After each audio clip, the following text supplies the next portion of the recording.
Salut à tous, on se retrouve aujourd'hui pour l'épisode 2908 de l'After Zap Image. On commence tout d'abord en complément de ma vidéo sur ma chaîne principale avec les autres infos. On va parler de demi-finale aussi de la Ligue des Champions féminines qui se sont jouées ce week-end. Et il y avait un duel 100% équipe française Lyon contre le PSG. Un match fou. Les Lyonnais se sont imposés 3-2, mais à noter que les Parisiennes menaient 2-0 en toute fin de match, renversant de cette équipe de Lyon. Parce que regardez, à la 80e minute de jeu, il y avait toujours 2-0 pour le Paris Saint-Germain.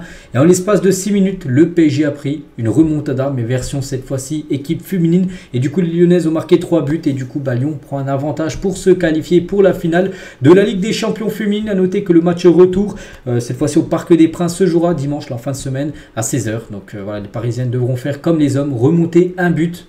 Les hommes l'avaient fait à Barcelone. Donc les filles devront le faire contre l'équipe de Lyon dimanche prochain. Et concernant l'autre demi-finale, c'était entre le FC Barcelone féminin et l'équipe de Chelsea. Et surprise là, parce que le Barça féminin s'est incliné 1-0 contre Chelsea. Donc belle victoire pour Chelsea qui prend une sacrée option pour se qualifier pour la finale. Et grosse surprise, pourquoi? Parce que les joueuses du FC Barcelone n'avaient plus perdu à domicile depuis février 2019. On est quand même en avril 2024. Ça faisait plus de 5 ans et 2 mois qu'elle n'avait pas perdu à domicile, cette équipe du Barça. Et elle a perdu en plus au plus mauvais moment contre une belle équipe de Chelsea. Donc voilà. Et les Barcelonais déjà étaient aussi invaincus, toutes compétitions confondues. Bien sûr, depuis le début de saison, on n'avait pas perdu le moindre match. Et aussi une autre stat, c'est la première fois depuis avril 2022, depuis plus de 2 ans, que les Barcelonaises n'ont pas marqué lors d'une rencontre. Donc voilà. Bon, après, il reste encore un match retour, mais elles n'auront pas le choix. Elles devront faire une remontada du côté de Londres. Le match est prévu fin de semaine et l'équipe gagnera là, affrontera soit l'équipe de Lyon ou l'équipe du PSG en finale de Ligue des Champions féminines. On va parler aussi de la Ligue des Champions africaine parce qu'il y avait aussi les 2 demi-finales aller. Et l'Espérance de Tunis s'impose face à Mamelodi Sundo, donc une équipe sud-africaine, et prend une option pour aller en finale. Donc victoire 1-0 lors de la première demi-finale et l'autre demi-finale entre le TP Mazembe et Al Ahly. Les grands favoris, parce qu'ils l'ont remporté souvent, cette Ligue des Champions africaine. Donc 0-0, donc tout se jouera bien sûr sur les matchs retour. Donc voilà, concernant les statistiques bien sûr de ces 2 demi-finales du côté de la LDC africaine. On va parler aussi de la Ligue des Champions juniors, car aujourd'hui il y a la finale. Donc au cas où vous l'aurez oublié, ce soir se déroulera la finale de la Youth League, la Ligue des Champions juniors. Donc cette finale débutera à 18h, opposera l'Olympiakos à l'équipe de l'AC Milan, donc qui succédera à l'AZ Alkmaar qui avait remporté la saison dernière la Ligue des Champions juniors. Donc on sera ce soir soit l'équipe grecque, soit l'équipe de l'AC Milan. On va parler aussi de Léo Messi, parce que ce week-end il a joué contre Nashville. Son équipe s'était imposée 3-1. Il a été ultra décisif, double buteur, une passe D, donc décisif sur les 3 buts Léo Messi. Donc l'Argentin, actuellement le 2e meilleur du championnat, où l'Inter Miami est désormais en tête de ce championnat de la MLS. Félicitations à lui. Et on peut voir Messi, les gars, il est déjà à 10 buts de devenir le meilleur buteur de l'histoire de l'Inter Miami. Actuellement, il est 3e. Donc avec 23 matchs joués, 20 buts. Le meilleur buteur, c'est un autre Argentin, c'est Gonzalo Higuaín. 29 buts inscrits en 70 matchs. Donc 9 buts de retard pour Messi. Mais s'il en marque 10, il sera seul meilleur buteur de l'histoire du côté de l'Inter Miami. Donc déjà plus qu'à 10 buts de devenir déjà une légende du côté de ce club. Et Messi, les gars, en 2024, c'est pas mal. Donc là, le dernier match contre Nashville, doublé, une passe D. Tous les autres matchs, soit buteur, soit passeur D. Alors, s'en enlève bien sûr quand il a été blessé. Donc oui, ça c'est plutôt une réussite cette année 2024 pour Léo Messi. Et toujours avec lui, donc il est devenu le joueur le plus rapide à marquer 830 buts en carrière en 1056 matchs exactement. Il lui a fallu 100 matchs de moins que les 1156 matchs de Cristiano Ronaldo pour atteindre les 830 buts en carrière. Donc en gros, Messi a un meilleur ratio par rapport au nombre inscrits et matchs joués que Cristiano Ronaldo.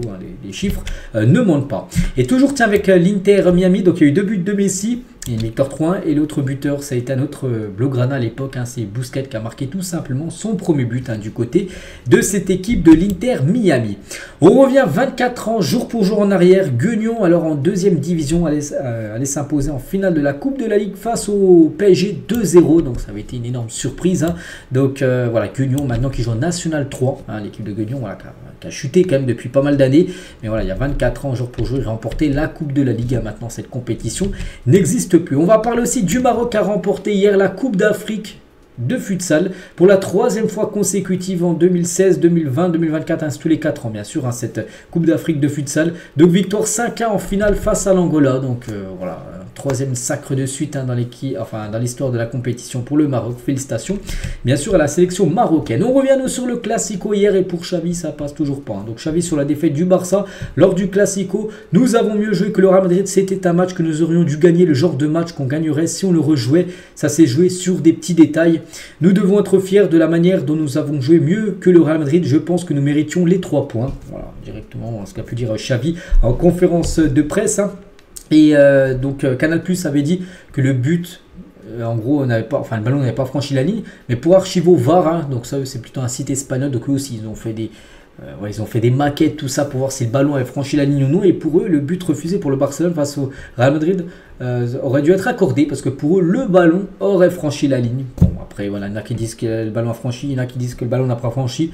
Gros problème, voilà, parce qu'on ne sait pas qui a raison. C'est vrai qu'il y aurait eu la Golden Technologie. On aurait pu dire que le débat aurait été clos. Et le chant moqueur des supporters du Real Madrid hier envers Xavi. Xavi reste.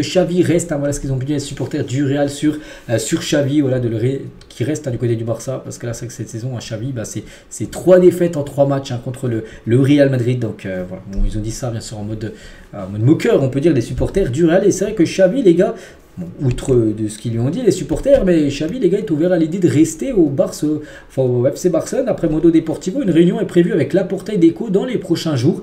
On sait qu'il avait officiellement dit à peu près 2 mois, le 30 juin prochain sera fini, dans 2 mois et 8 jours. Mais il pourrait revenir sur sa décision et peut-être rester du côté du Barça pour la saison prochaine. Voilà, rien n'est sûr, donc on verra ce sera quoi le futur de Xavi. Et Carlo Ancelotti répond à Xavi par rapport que le Barça aurait dû gagner le match.